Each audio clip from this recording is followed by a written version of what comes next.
Hi, I'm Rachel. I'm here with Bogdan and Sinead, and they were the runners-up in the Climathon this year. So, how did you come up with your idea for the Eco Tracker app, and which SDG does your idea address? Yeah. The app, we collaborated on it as a group. We're one of seven team members, all part of the NUI Energy Society. And we came together and we discussed a lot of different ideas.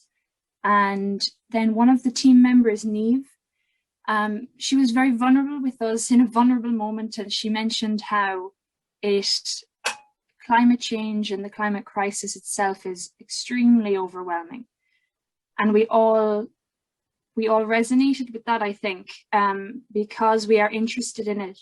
We have felt at times how overwhelming it can be.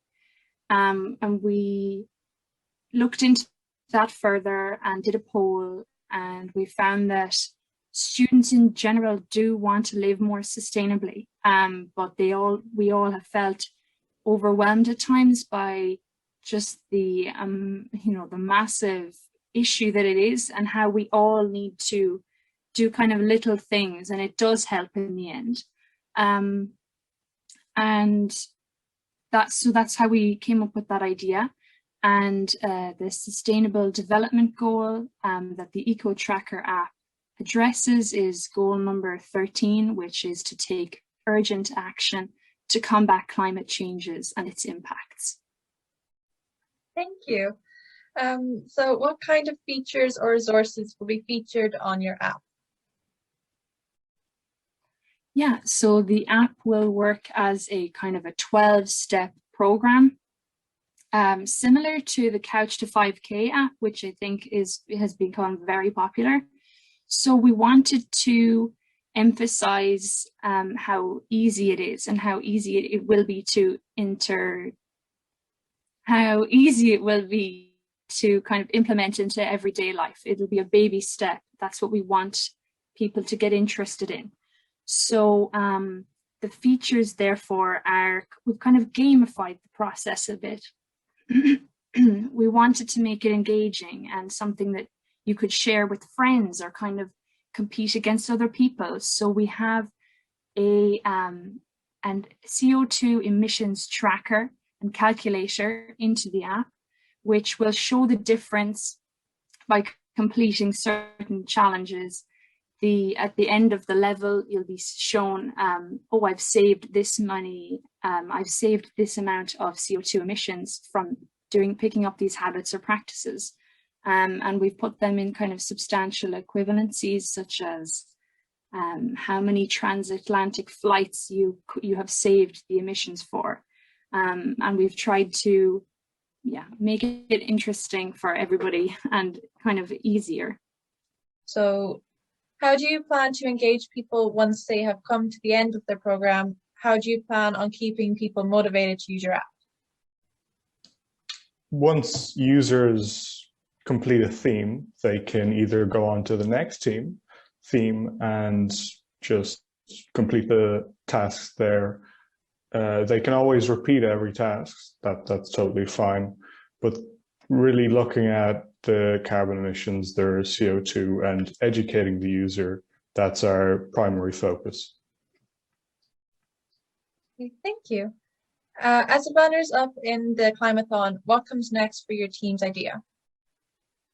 So we had a lot of ideas about what we wanted to become of the app. We really would like to see it come to fruition. So we were discussing, this would be a dream idea if we could possibly come up with some sort of a little internship, because we really want to keep it student based, because we are the ones, it's a student project. So we came up with maybe a little internship for maybe electrical engineers or computer science students to kind of build the app, and that would be the dream. But what comes next for the idea is putting more thought and more getting the ground moving for that idea, and to see it come to fruition, and maybe the internship, as I said. Thank you. So, how did you find the overall Climathon experience, and what have you gained from doing it? We definitely took a few days off of our life with that whole experience, but in the end, it was very positive. It was a huge learning experience, like in terms of research, in terms of just learning more knowledge about ecology and sustainability. We interviewed Michelle O'Dowd, which was huge. We found out so many stuff, and she's basically planned our whole 3 years ahead of what to improve on. And really, it was just lovely to meet and network with people. Okay, and finally, would you recommend the Climathon to other students for next year? Of course, yeah, definitely. I thought it was such a nice experience, especially when we're in COVID and not seeing each other. It was nice for us to meet regularly and have something that we enjoy working on together. It was just really nice for us to get together, I thought, at the same time every week. And we love the project so much, I'd say. That definitely helped. Great. Thank you guys so much. It was amazing having you, and like you did it so well throughout the entire experience. Like, I would not have been able to do that. So thank you so much for coming on today and talking about your experience and your idea. It was amazing. So thank you so much.